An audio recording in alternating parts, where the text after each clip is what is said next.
ইংরেজিতে আমরা মাস্টের ব্যবহার শিখব। এই মাস্ট মানে অবশ্যই বা নিশ্চয়ই অর্থে ব্যবহার করা হয়। যেমন I must do the work, আমি অবশ্যই কাজটি করব।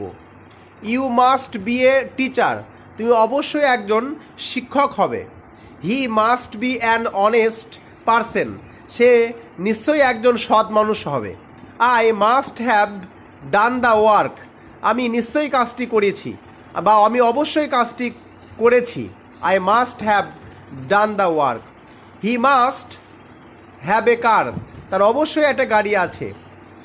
হি মাস্ট হ্যাভ বিন রিচ, সে নিশ্চয়ই ধনী হয়েছে। তো এইভাবে আমরা মাস্টের ব্যবহার শিখে গেলাম। তাহলে মাস্টটা আমরা অবশ্যই বা নিশ্চয়ই, যেমন আই মাস্ট গো দেয়ার, আমি অবশ্যই সেখানে যাব। You must be a teacher, তুমি অবশ্যই একজন শিক্ষক হবে, এইরকমভাবে।